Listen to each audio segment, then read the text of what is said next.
یکی از خواهران میپرسد: السلام علیکم استاد، سوال داشتم. من شوهر کردم، 10 روز پس جدا شدیم. بعد از چله برآمدن دویم باره شوهر کردم. از یک مولا پرسیدیم، گفتن اجازت هست بعد 40 روز. راستی من 21 سال داشتم. من نمیدونستم، تا حال نمیدونم. ما با شوهرم طول 2 سال زندگی کردیم. آیا نکاح ما درست بود یا نه؟ جواب میداده و همچنین میگوید که شوهر اولم به من نزدیکی کرده بود، یعنی همخوابه شده بودیم، سپس جدا شده، پس از 40 روز شوهر دیگر کرده است. خوب، البته نکاح زنی که در عده است، پس از جدا شدن از شوهر یکم به شوهر دوم باید عده منتظر شود، عده پاید. نکاح زنی که در عده شوهر میکند به اجماع مسلمان ها این نکاح فاسد است، باطل است، درست نیست و نکاح آنها اگر قاضی باشد، قاضی باید بین آنها جدا کند، تفریق شود بین آنها. و اگر بعد دانستن، البته اینو میگویند که نمیدونستیم، ندانستن اینها اصلا مصیبت است. هر زن و هر مرد، هر مسلمان باید داند که وقتی زن از شوهرش جدا می شود باید عده را منتظر شود و عده را بیان میکنیم که عده چند روز است، چه خیلی است، کدام زنها چقدر باید منتظر شوند.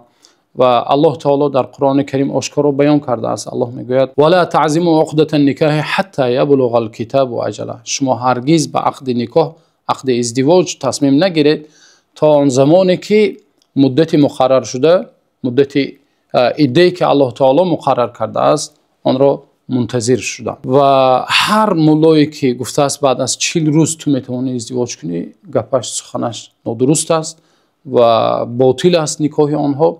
اگر آنها پس از دانستن این حکم در همون نکاحشان ادامه دهند، دوام دهند، نعوذ بالله مناسبت آنها زنا است و حرام است. فرزندی که از آنها اگر دانسته اقدام کرده باشند، فرزند آنها ولد زنا حساب می شود. اگر ندانسته نکاح کرده باشند، البته نامناسبش به پدر و مادرش، به پدرش نسبت داده می شود. چنانه که گفتیم عده از هر زن هر خیل می شود. آنهایی که حیض می بینند، زنهایی که حیض می بینند، الله تعالی می گوید: والمطلقات یتربصن بانفسهن 3 قروء.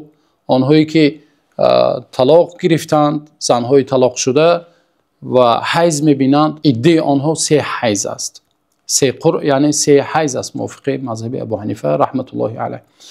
اما زنهایی که حیض نمی بینند، زنهایی هستند که مثلا سن و سالشان وقتی به مثال 50 نزدیک می شود یا از 50 میگذرد، از حیض دیگر میمانند، آنها را الله تعالی میگوید: واللائي یئسن من المحیض من نسائکم ان ارتبتم فعدتهن 3 اشهر واللائي لم یحضن. الله تعالی میگوید آنهایی که از حیض ناامید شدند، دیگر حیض نمیبینند از زنهای شما، آنها باید 3 ماه عده را منتظر شوند، عده بپایند. و آنهایی که زنهایی که حیض نمیدیدند، آنها نیز چیکار کنند؟ 3 ماه، در این حالت 3 ماه می شود. با حیض نیو با ماه حساب کرده می شود، 3 ماه می شود. و اگر زن حامله باشد، عده او چنانه که الله تعالی می گوید: و اولاة الاحمال اجلهن ان یضعن حملهن. زنهای حامله عده آنها با تولد کردن فرزندانشون چی می شود؟ با آخر می رسد. 1 ماه پس تولد میکنه، 10 روز پس تولد میکنه یا 8 ماه 9 ماه پس تولد میکنه. بعد تولد کردن عده‌اش چی میشود؟ تمام میشود. یعنی تا تولد کردن زن حق ندارد که ازدواج کنند. و این عده زنهایی بود که آنها طلاق گرفتند، اما زنهایی که بیوه شدند، شوهر آنها وفات میکنه، عده آنها باز دیگر است. الله تعالی میگوید: والذین یتوفون منکم و یذرون ازواجا یتربصن بانفسهن 4 اشهر و 10. آنهایی که از شما میمیرند، وفات میکنند و پس از خود همسران را میگذارند، عده آنها چقدر است؟ 4 ماه و 10 روز است. 4 ماه و 10 روز البته برای زن دشوار است. زن وقتی شوهرش میمیرد باید چیکار کند؟ 4 ماه و 10 روز عده بپاید، منتظر شود، سپس میتواند چیکار کند؟ به شوهر برآید.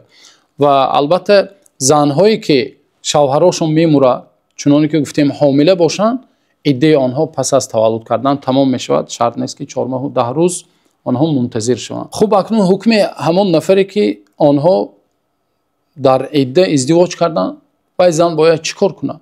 و زن باید جدا شود حاضر، بین آنها جداگی تفریق کرده می شود و عده شوهر اولش را منتظر می شود و همچنین عده از شوهر دویمش، این شوهری که با نکاح فاسد نکاح کرد و طول 2 سال زندگی کردن باید منتظر شوند. یعنی 2 عده را چی می شود؟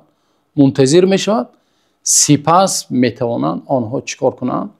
با عقد نکاح نو ازدواج کنند و مهر نو ازدواج کرده زندگیشان را ببینند. و الا که زندگی آنها زندگی حرام است، نادرست است، نکاح اوله آنها نکاح باطل است.